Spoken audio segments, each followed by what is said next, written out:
بسم اللہ الرحمن الرحیم نحمده ونصلي ونسلم على رسوله الكريم اما بعد فاعوذ باللہ من الشیطان الرجیم بسم اللہ الرحمن الرحیم قال رسول اللہ صلی اللہ علیہ وسلم المسلم من سلم المسلمون من لسانه ویدہ۔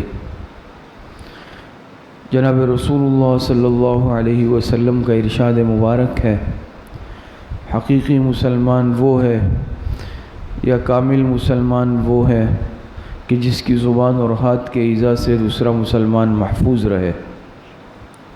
یعنی ایذاء مسلم جسے کہتے ہیں کہ کسی کو اپنے نہ زبان سے ایذا پہنچانا، نہ ہاتھ اور پیر یا کسی بھی عضو کے ذریعے سے، یعنی نہ اپنے قول سے نہ اپنے عمل سے ایک مسلمان کسی کو تکلیف اور اذیت نہیں پہنچاتا۔ مسلمان یہ تو نکلا ہی سلامتی سے ہے، اس کا مادہ ہی سلامتی سے ہے۔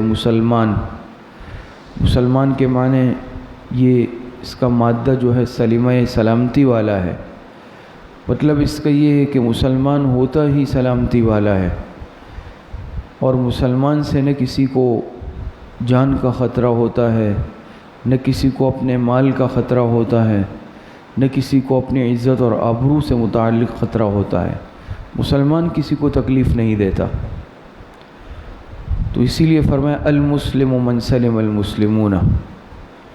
لیکن اگر کوئی اس عمل کی مخالفت کر رہا ہے اپنی زبان سے یا اپنے ہاتھ پیر سے یا اپنے کسی عمل سے کسی کو بھی تکلیف پہنچا رہا ہے، پھر آگے من سلم المسلمون ہے، یہ مسلمون عموم معاشرت کی وجہ سے ہے، ورنہ تکلیف پہنچانا بغیر کسی سبب کے مسلمان کیا کافر کو بھی جائز نہیں، بلکہ انسان کیا بے زبان جانوروں کو بھی جائز نہیں ہے۔ تو المسلمون اس لیے کہ عام طور پر ہمارا رہنا سہنا معاشرت یہ مسلمانوں کے ساتھ ہے، اس لیے المسلمون کا لفظ ذکر کیا گیا۔ تو اس حدیث سے یہ سبق ملتا ہے، آپ علیہ السلام نے فرمایا ہے کہ کسی کو بھی اذیت یا تکلیف پہنچانا جائز نہیں ہے۔ اور یاد رکھیں کہ ہم چاہیں کتنی ہی نفلی عبادات یا نوافل میں لگ جائیں، لیکن خدا نخواستہ ہماری زبان محفوظ نہیں ہے، ہم اپنی زبان سے دوسروں کو نقصان پہنچاتے ہیں، کسی کی غیبتیں کرتے ہیں، کسی پر تہمت لگا رہے ہیں، اسی طریقے سے کسی کو طعنہ دے رہے ہیں، نامناسب الفاظ کہتے ہیں، گالم گلوچ کرتے ہیں، تو یاد رکھیں کہ ایسی نفلی عبادات یہ ہمارے لیے فائدہ مند نہیں ہے۔ حدیث میں آتا ہے، آپ علیہ الصلوۃ والسلام سے پوچھا گیا کہ ایک عورت ہے، وہ بڑی عبادات کرتی ہے، نوافل کا، تہجد کا، نفلی عبادات کا اہتمام بہت زیادہ ہے، لیکن دوسری طرف اس کی زبان کی ایذا سے اس کے پڑوسی محفوظ نہیں ہے، تو آپ علیہ السلام نے فرمایا وہ جہنم میں جائے گی، جہنمی ہے۔ تو اس سے معلوم ہوا کہ اگر انسان کسی کو اذیت دینے میں یا ایسے عمل میں مصروف ہو تو پھر اس کی عبادات اس کو فائدہ نہیں دے سکتی۔ اس کے برعکس اگر انسان زیادہ نفلی عبادات کا اہتمام تو نہیں کرتا، فرائض کا اہتمام کرتا ہے، واجبات کا، لیکن اپنے کسی قول و عمل سے کسی کو تکلیف یا اذیت نہیں پہنچاتا، تو یہ انسان بہتر ہے۔ اذیت پہنچانا، تکلیف پہنچانا، اس کی بہت ساری صورتیں ہیں جو ہمارے معاشرے میں رائج ہیں۔ عام طور پر ہمارے ذہن میں یہ تصور ہوتا ہے کہ بھئی اذیت پہنچانا یہ ہے کسی کی پٹائی لگا دی، صرف یہ اذیت ہے، یا کسی کو اپنی زبان سے کوئی نقصان پہنچا دیا۔ یقیناً یہ بھی اذیت ہے، منع ہے، ناجائز، حرام ہے، چاہے وہ اذیت زبانی ہو۔ زبانی اذیت میں جیسے میں نے ابھی عرض کیا، کسی کی غیبت کرنا یہ بھی اذیت ہے، دوسرے کی عزت کے ساتھ کھیلنا ہے۔ غیبت کا مقصد ہی یہ ہوتا ہے دوسرے کی کردار کشی کرنا۔ اسی طریقے سے کسی پر بہتان لگانا ناجائز، یہ بھی اذیت ہے۔ کسی سے گالم گلوچ کرنا، سب و شتم کرنا، یہ بھی اذیت میں داخل ہے۔ اسی طریقے سے اگر انسان اپنے کسی عمل سے کسی کی جان کو نقصان پہنچا دیا، کسی کو جسمانی نقصان پہنچا دیا، کسی کے مال کو لوٹ لیا، کسی کے عزت آبرو کو خراب کر دیا، یہ سب اذیت کی صورتیں ہیں جو کہ ایک مسلمان کے لیے کسی بھی صورت میں جائز نہیں ہے۔ اور حدیث میں جو ہے المسلم من سلم المسلمون، مسلمان نہیں ہے اس کا مطلب ہی ہے اذیت دینے کی صورت میں انسان دائرہ اسلام سے نہیں نکلے گا۔ اگر یہ کلمہ گو مسلمان ہے تو ایسے عمل کے نتیجے میں مسلمان تو کہلائے گا، پھر کیا مطلب ہے المسلم کہ مسلمان وہ ہیں، کامل مسلمان وہ ہیں۔ تو معلوم ہوا جو ایذائے مسلم میں مصروف ہوتا ہے اس کا ایمان کامل نہیں ہے، اس کا ایمان ناقص ہے، یا پھر مطلب یہ ہے کہ یہ مسلمان کہلانے کے لائق ہی نہیں ہے، کیوں یہ کام مسلمانوں والا نہیں ہے، یعنی نام کا مسلمان ہے، تو یہ پھر نام کا مسلمان رہ جاتا ہے۔ تو کسی بھی صورت میں ہو تو عام معاشرے کے اندر تو یہ صورت رائج ہے، ہم صرف اس کو اذیت سمجھتے ہیں۔ اور یاد رکھیں، اس کی مثالیں میں آپ سے عرض کرتا ہوں کہ شریعت میں کتنا اس چیز کو ناپسند کیا گیا ہے۔ آپ دیکھ لیں جماعت سے نماز پڑھنا واجب ہے، اور انفرادی نماز پر کتنے درجہ ثواب رکھتا ہے۔ حدیث میں آتا ہے آپ علیہ السلام نے فرمایا نا کہ میرا دل چاہتا ہے کہ جو جماعت میں شریک نہیں ہوتے کسی دن جا کے ان کے گھروں کو جلا دوں۔ جماعت میں شرکت کتنی ضروری ہے، لیکن فقہاء نے، علماء نے یہ مسئلہ لکھا ہے کہ اگر کوئی شخص کسی ایسی بیماری یا مرض میں مبتلا ہے کہ جس کی وجہ سے دوسرے نمازیوں کو تکلیف ہو سکتی ہو، اس کو کوئی ایسا مرض لگا ہوا ہے جس سے دوسرے مریض گھن کر سکتے ہو، تکلیف ہوتی ہو، تو اس کے لیے جماعت میں شرکت جائز نہیں ہے، بلکہ یہ انفرادی اپنے گھر میں نماز پڑھ لے۔ تو دیکھیں یہاں پر اذیت کا پہلو اگر آ رہا ہے تو اس کو ترک جماعت کا حکم ہے۔ اسی طریقے سے حجر اسود کو بوسہ دینا کتنا اجر و ثواب کا باعث ہے، اور انسان کے گناہ جھڑ جاتے ہیں۔ لیکن علماء نے یہ مسئلہ لکھا ہے اگر حجر اسود کے بوسے کے لیے دکم پیل کرنی پڑے، کسی کو دھکا دینا پڑے، کسی کو تکلیف ہو سکتی ہو اس عمل سے، تو پھر بوسہ دینا ناجائز اور حرام ہے، بجائے ثواب کے گناہ ملے گا اگر ہم اس کے لیے کسی کو تکلیف دے دیں۔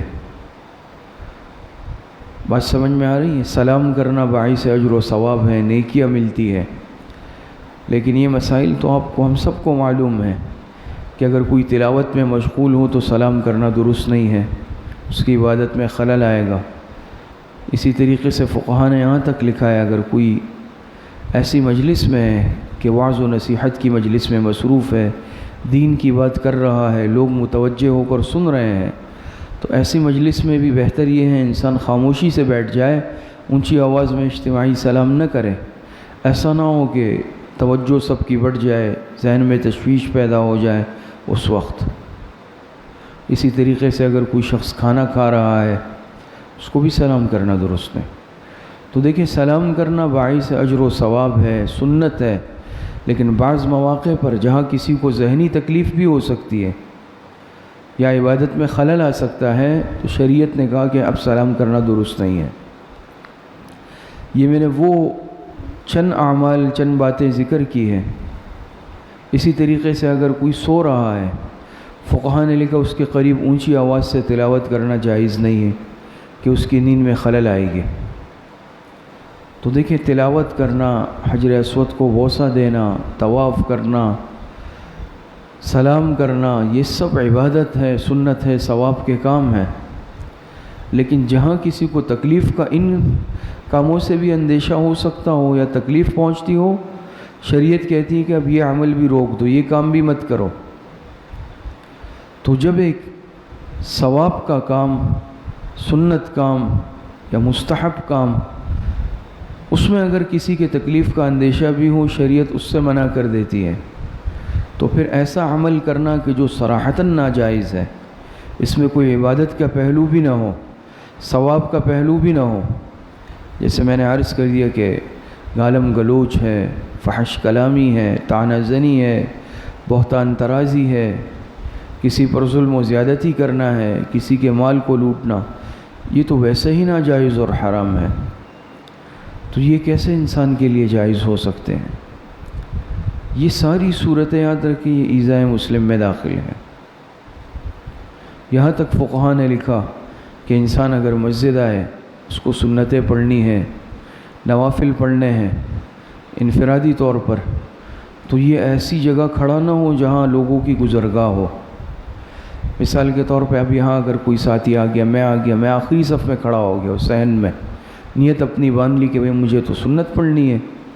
اب اگر کوئی آ رہا ہے بھئی، اس کو گزرنے کے لیے بہت پیچھے سے چکر لگا کے آنا پڑ رہا ہے کہ بھئی نماز میں خلل پڑے گی، نمازی کے آگے سے گزرنا گناہ ہے، یا مسجد میں آ کے میں آخری صف میں کھڑا ہو گیا نماز کے لیے، حالانکہ یہ جگہ خالی ہے، میں ستون کے پیچھے بھی کھڑا ہو سکتا تھا۔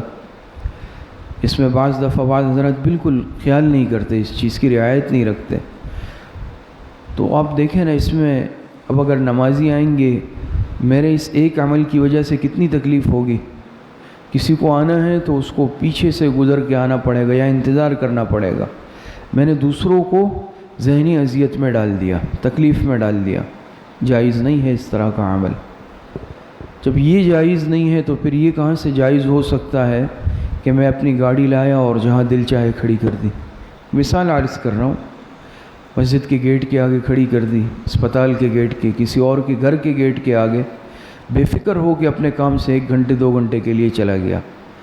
اب پیچھے کسی کو ایمرجنسی میں جانا ہے، کسی کو اپنے گھر میں جانا ہے، کسی کو کام سے جانا ہے، وہ آ کے بیچارہ 1 گھنٹہ انتظار میں کھڑا ہوا ہے، اور ماشاءاللہ میں آرام سے 1-2 گھنٹے بعد آ رہا ہوں، اور پھر اگر کسی نے اس پہ کچھ کہا تو پھر جو ہے میں لڑنے کے لیے تیار بیٹھا ہوں۔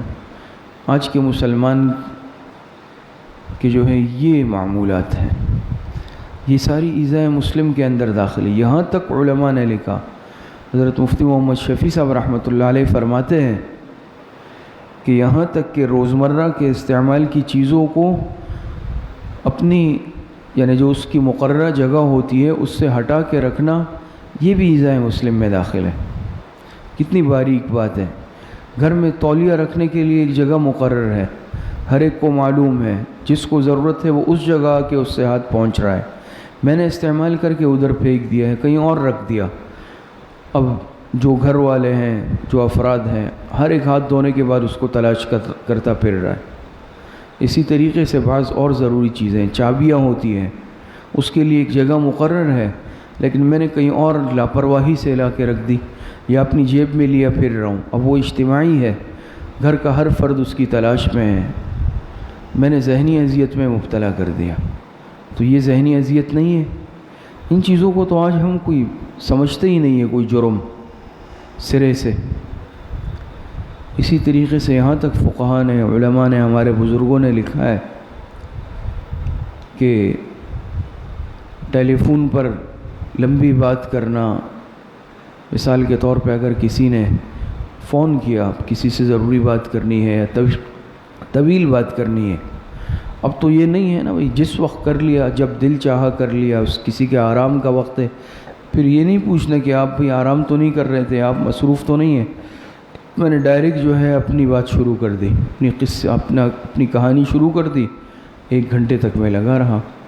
ہو سکتا ہے اس کو ضروری کام ہو، وہ اس وقت ضروری کام میں مصروف ہو، عبادت میں مصروف ہو، آرام میں مصروف ہو۔ تو لکھا ہے حضرت مفتی محمد شفیع صاحب مفتی اعظم پاکستان، حضرت مفتی صاحب رحمۃ اللہ علیہ فرماتے ہیں کہ یہ بھی اذیت کے اندر داخل ہے، بلکہ یہاں تک فرمایا ہے کہ یعنی گفتگو کے آداب میں، معارف القرآن میں بھی ذکر فرمایا، گفتگو کے آداب میں سے ہے کہ یعنی فرمایا کہ اب تو اذیت کا ایک نیا آلہ ایجاد ہو گیا ہے، ٹیلی فون جسے کہتے ہیں، جب دل چاہا جس کو فون کر لیا اور پھر جتنے وقت چاہے بات کر لی۔ ظاہری بات ہے ہم تو فارغ ہیں، میں فارغ انسان ہوں، لیکن یہ حضرات ان کے اوقات بڑے قیمتی ہے۔ تو یہ آداب میں سے ہیں، یاد رکھ لیں کہ اگر کسی سے طویل بات کرنی ہے تو پہلے اس سے اجازت لے لیں کہ میں آپ سے ضروری یا طویل تفصیلی مشورہ یا بات کرنا چاہتا ہوں، مسئلہ پوچھنا چاہتا ہوں، کوئی اور بات ہے، آپ اس وقت فارغ ہیں؟ اگر فارغ ہے تو ٹھیک ہے اجازت ہے، اور اگر نہیں تو کوئی اور وقت بتا دیں۔ اب تو اس چیز کی ہم زحمت نہیں کرتے، ملاقات کے لیے جا رہے ہیں بھئی اچانک چلے گئے، اب اس کو انتظام کرنا پڑ رہا ہے، وہ ادھر ادھر بھاگ رہا ہے بیچارہ۔ اگر ایک تو انتہائی بے تکلفی ہوتی ہے وہ الگ معاملہ ہے، لیکن اگر کسی کے یہاں انسان جا رہا ہے اور یہ معلوم ہے کہ یہ ترتیب کے مطابق کھانے کا وقت نہیں ہے، تو اس میں یاد رکھیں انسان پہلے سے اطلاع دے دیں۔ بلکہ اپنے گھر میں بھی علماء نے لکھا یہ بھی اذیت میں داخل ہے۔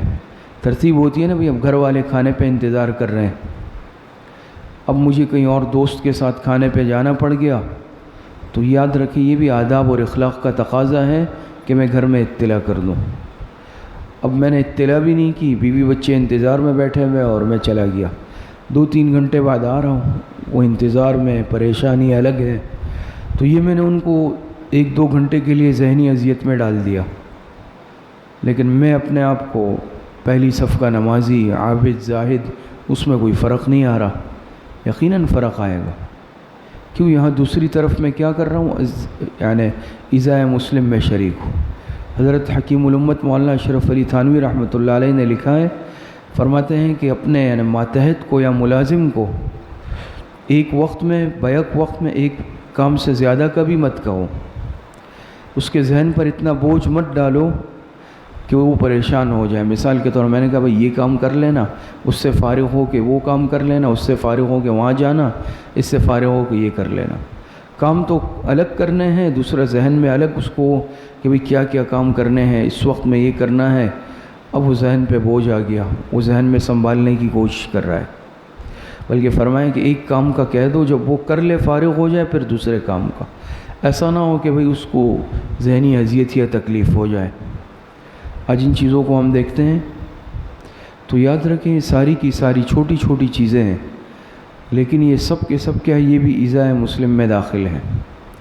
حضرت حکیم الامت حضرت مولانا اشرف علی تھانوی رحمۃ اللہ علیہ وہ مجدد الملت تھے، حکیم الامت تھے، انہوں نے ان سب باتوں کو جمع کیا ہے آداب المعاشرت کے نام سے، اور فرماتے تھے حضرت تھانوی کی خانقاہ تھی تھانہ بھون میں ہندوستان میں، اور پاک و ہند کے بڑے بڑے علماء، عوام کی بات نہیں کر رہا ہوں، علماء، فقہاء، محدثین حضرت تھانوی رحمۃ اللہ علیہ کے حلقہ ارادت میں داخل تھے، اور ایسے ایسے نام مفتی اعظم حضرت مفتی محمد شفیع صاحب رحمۃ اللہ علیہ، حضرت مفتی محمد حسن امرتسری رحمۃ اللہ علیہ، حضرت مولانا خیر محمد جالندری رحمۃ اللہ علیہ، حضرت علامہ ظفر احمد عثمانی، بڑے بڑی شخصیات، یہ سب حضرت تھانوی رحمۃ اللہ علیہ کے حلقہ ارادت میں داخل تھے۔ محدث العصر علامہ سید محمد یوسف بنوری رحمہ اللہ تعالی حضرت تھانوی کے مجاز صحبت تھے۔ تو اتنی بڑی بڑی شخصیات اور یہ حضرات، تو آپ اندازہ لگائیں کہ حضرت کی شخصیت کتنی اونچی ہوگی۔ تو حضرت فرماتے ہیں کہ میرے ہاں خانقاہ میں جو آنا چاہتا ہے، عام طور پہ ہمارے یہ تصور ہے نا کہ بھئی میں بیعت ہو جاؤں، صوفی بن جاؤں گا، تسبیح ہاتھ میں ہوگی۔ فرمایا بھئی یہ بات یاد رکھو، صوفی بننا، عالم بننا، یہ بہت بات کی باتیں ہیں۔ میرے ہاں جو آنا چاہتا ہے وہ پہلے انسان بن جائے۔ ہمارے ہاں تو یہ ترتیب ہے کہ بھئی پہلے انسان بنایا جاتا ہے، صوفی بننا، مولوی بننا، دوسرے یہ بہت بات کی باتیں ہیں، بزرگ بننا۔ اور انسان بننے سے مقصد کیا تھا کہ وہ آداب المعاشرت سیکھ لے۔ آج تو اس چیز کو ہم اس سے خارج سمجھتے ہیں نا کہ میری بڑی بزرگوں سے نسبت ہے، بس تسبیح ہاتھ میں ہے اور ٹوپی مخصوص یا لباس مخصوص پہن لیا، پھر میرے لیے سب حلال ہے، پھر میں چاہے کسی کو مالی معاملات میں دھوکہ دے رہا ہوں وہ بھی میرے لیے درست ہو گیا، پھر میں چاہے اپنی زبان سے کسی کو اذیت پہنچا رہا ہوں وہ بھی میرے لیے درست ہو گیا، میرا حلیہ اور میرا گیٹ اپ ہی میرے لیے کافی ہے۔ تو یاد رکھیں کہ اس چیز کا پھر ظاہر کا فائدہ نہیں ہے، اور اصل یہی ہے حضرت نے جو فرمایا کہ بھئی پہلے انسان بن جائے، انسانیت سیکھ لے، جو معاشرت کے آداب ہے اس کو سیکھ لیے جائے، باقی چیزیں یہ بات کی ہے۔ تو حقیقت یہ ہے، بس عرض کرنے کا مقصد یہ ہے کہ ان چھوٹی چھوٹی باتوں پر عمل کرنا ہے، ہماری وجہ سے کوئی تکلیف میں نہ آئے، ہماری وجہ سے کوئی اذیت میں نہ آئے۔ آج ہے نا کہ بھئی، اور پھر خاص طور پر اگر میں دین سے وابستہ ہوں، کسی دینی شعبے سے میں یہ عمل کروں گا تو لوگ کہیں گے بھئی وہ بھی ایسا کر رہے ہیں، دیکھو داڑھی والے ہیں، دیکھو مولوی صاحب ہیں۔ تو بعض دفعہ میں اپنے کسی چھوٹے عمل کی وجہ سے، کسی کو تکلیف دینے کی وجہ سے پورے شعبے کے لیے کیا ہے، یعنی بدنامی کا باعث بن سکتا ہوں، لوگ انگلیاں اٹھائیں گے۔ تو بہرحال حضرت تھانوی رحمۃ اللہ علیہ کی جو کتاب ہے آداب المعاشرت، اس کا ہر ساتھی مطالعہ کریں۔ اسی طریقے سے حضرت نے ایک اور رسالہ لکھا ہے اصلاح الرسوم کے نام سے۔ ہمارے ہاں جو رسم رائج ہیں آج کل، جس کا شریعت سے کوئی واسطہ نہیں ہے، اس کا مطالعہ کریں۔ ایک اور بہترین کتاب ہے اغلاط العوام کے نام سے۔ ہمارے ہاں بعض باتیں ایسی ہیں نا جو زد زبان عام ہے، کہ یہ ہو جاتا ہے اور کالی بلی راستہ کاٹ لے، یہ ہوتا ہے کوا کے بیٹھ جائے، بس یہ توہمات، جس کو ہم کہتے ہیں توہم پرستی۔ تو یہ اغلاط العوام کے نام سے حضرت نے مستقل رسالہ لکھا اس کے لیے۔ تو مقصد یہاں پر تو بات آداب المعاشرت سے متعلق ہوئی ہے۔ اللہ پاک مجھے اور سب سننے والوں کو صحیح عمل کی توفیق عطا فرمائے۔ وآخر دعوانا ان الحمد للہ رب العالمین۔